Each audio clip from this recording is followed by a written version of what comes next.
24 नवंबर 2025 को मध्य प्रदेश के मुख्यमंत्री डॉक्टर मोहन यादव ने कुशाभाऊ ठाकरे सभागार में आयोजित राज्य स्तरीय कार्यशाला के शुभारंभ के पश्चात पत्रकारों को संबोधित करते हुए कहा कि पंचायतों को आत्मनिर्भर, सक्षम और विकासोन्मुख बनाने के लिए राज्य सरकार व्यापक और दूरगामी कदम उठा रही है। उन्होंने कहा कि ये 3 दिवसीय कार्यशाला पंचायत व्यवस्था को नई दिशा देने का सशक्त माध्यम बनेगी। मुख्यमंत्री ने कहा कि जिला, जनपद और ग्राम पंचायतों के कार्यों की समग्र समीक्षा और उनके जमीनी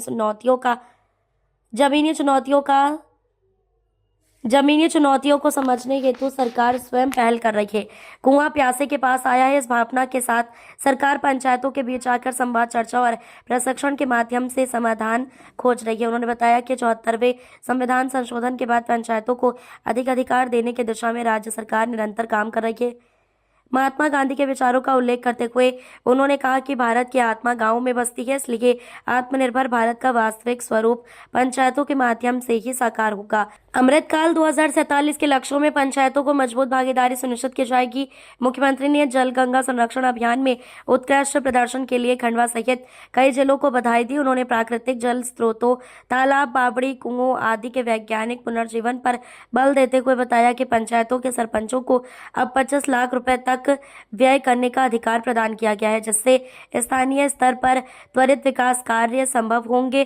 कार्यशाला में मनरेगा, आजीविका मिशन, सामाजिक ऑडिट, डिजिटल मॉनिटरिंग, वाटरशेड, स्वच्छ पेयजल और समृद्धि योजना जैसे प्रमुख विषयों पर प्रशिक्षण दिया जा रहा है। उन्होंने बताया कि उद्योग रोजगार वर्ष के तहत ग्राम स्तर पर रोजगार सृजन को बढ़ावा दिया जा रहा है। किसानों को 3 HP और 5 HP के सोलर पंप पर केवल 10% राशि देनी होगी, जबकि 90% लागत सरकार वहन करेगी। अंत में मुख्यमंत्री ने कहा कि पंचायतें की जन कल्याणकारी योजनाओं की नींव है और राज्य सरकार उन्हें संसाधन, अधिकार और तकनीकी प्रशिक्षण देकर ग्रामीण विकास की दिशा में ऐतिहासिक परिवर्तन लाने के लिए संकल्पित है।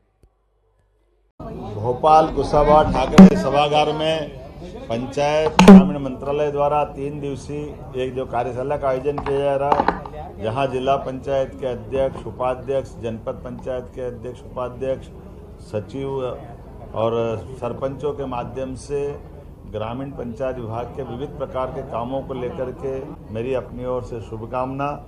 ये सही है कि हमारा राज्य भौगोलिक दृष्टि से बहुत बड़ा है और ऐसे में बड़ी आबादी हमारी ग्रामीण क्षेत्र में रहती है, तो सभी प्रकार की शासन की सुविधाओं के लिए महत्वपूर्ण इकाई के नाते से पंचायतें अपना रोल अदा करती है और विकास के मामले में हमारा राज्य जब कदम से कदम मिला के आगे चलना चाहता है, ऐसे में 2047 का समृद्ध मध्य प्रदेश किस प्रकार से रहे, उसकी बड़ी भूमिका इस विचार मंथन के दौर से निकलेगी।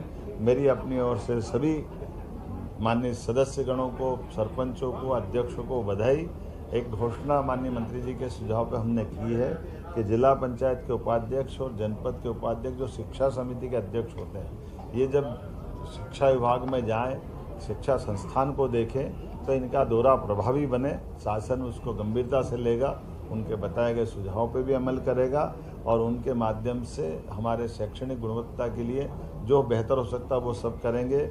जलगंगा संरक्षण अभियान के माध्यम से हमारे लिए बड़ी उपलब्धि हासिल हुई। भारत सरकार ने हमारे कई जिलों को इसी माध्यम से देश के अंदर खंडवा नंबर 1 का जिला हुआ है। अभी तक हम स्वच्छता में और बाकी चीज़ों में आगे थे, लेकिन हम पेयजल और भूजल भंडारण से लेकर के जलगंगा संरक्षण के अभियान के माध्यम से खंडवा अपनी इस भूमिका में आगे आया है, जब देश में नंबर 1 का स्थान लाता है। ऐसे एक नहीं, कई सारे सेक्टर में बड़ी संभावना है और हमारी पंचायतों के माध्यम से हम सभी प्रकार के जन कल्याणकारी योजनाओं को लागू करेंगे। मेरी अपनी ओर से शुभकामना है।